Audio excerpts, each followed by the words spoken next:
এই যে কয়দিন আগে শরীফ ওসমান হাদি, জুলাই যোদ্ধা, তরুণ বিপ্লবী, দুনিয়া থেকে চলে গেলেন। মৃত্যুর মাত্র কয়েকদিন আগে তিনি আমাদের আসুন্নাহ ফাউন্ডেশনের রিক্সা চালক ভাইদের জন্য আমরা একটা প্রোগ্রাম করেছিলাম। তিনি সেটার শেয়ার দিয়ে, সেটার প্রশংসামূলক বাক্য লিখে সেটার প্রচারণায় সামিল হয়েছিলেন।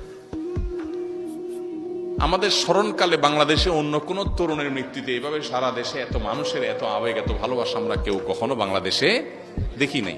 কি আছে এর মধ্যে?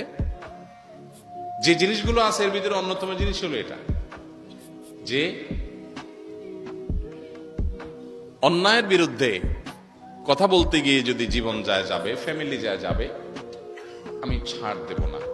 আপোষহীনতা, সরলতা, ধান্দাবাজি না।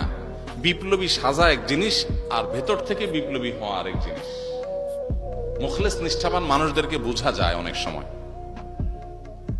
তো আল্লাহ তাআলা তাকে শাহাদাতের সর্বোত্তম মাকাম দান করুন। আমি যে কথাটা বলতেছিলাম, যেটা থেকে ওসমান হাদির দিকে গেলাম, সেটা হলো সমাজে কোনো অন্যায় অনাচার দেখলে বেশিরভাগ মানুষ আমরা আমাদের নিজেদের জান বাঁচাই, ঠিক না বেটি? আমি আমার জান বাঁচাই।